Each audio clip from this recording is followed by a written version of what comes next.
অনলাইনে যদি আধার কার্ডের অ্যাপ্লাই করে থাকেন তো কিভাবে আপনার মোবাইল দিয়ে আধার কার্ড ডাউনলোড করবেন বা চেক করবেন চলুন দেখিয়ে দিই। আধার কার্ডটি ডাউনলোড করার জন্য আপনার ক্রোম ব্রাউজারে চলে আসবেন, তারপর এখানে সার্চ করবেন UIDAI লিখে সার্চ করবেন, তা বাদে এইখানে ক্লিক করবেন। তারপর আপনার কোন ভাষায় দেখতে চান, যদি ইংলিশে তাহলে ইংলিশে ক্লিক করবেন এইখানে। তারপরে একটু নিচে এলে দেখতে পাবেন চেক আধার স্ট্যাটাস,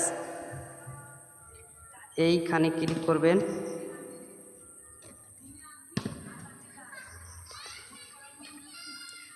তারপর এখানে নিচে এলে দেখতে পাবেন ডাউনলোড আধার, এখানে আধার নাম্বার দিয়েও ডাউনলোড করতে পারবেন, ইন্টাররোলমেন্ট আইডি নাম্বার দিয়েও ডাউনলোড করতে পারবেন।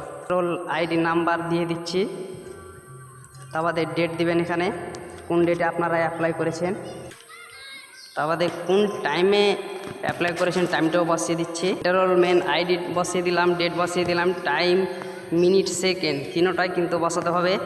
তারপর এখানে ক্যাপচার কোড, আধার কার্ড যখন বানান একটা মোবাইল নাম্বার দিয়েছিল, মোবাইল নাম্বারে ওটিপি চলে গেল, তারপর ওটিপিটা এখানে বসিয়ে আপনারা যদি মার্কস আধার কার্ড ডাউনলোড করতে চান তাহলে এখানে ক্লিক করবেন, মার্কস ছাড়া যদি ডাউনলোড করতে চান তাহলে ক্লিক করবেন। আমি মার্কস আধার কার্ড ডাউনলোড করতে চাই, তাই আমি এখানে টিক করে ভেরিফাই ডাউনলোডে ক্লিক করলাম। ডাউনলোড হয়ে গেছে, আপনারা ওপেনে ক্লিক করবেন।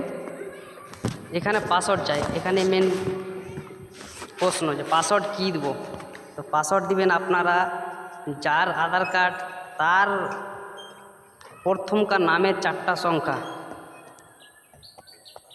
আর জন্ম তারিখ, মানে কি তার জন্ম তারিখ সেটা বসাবে।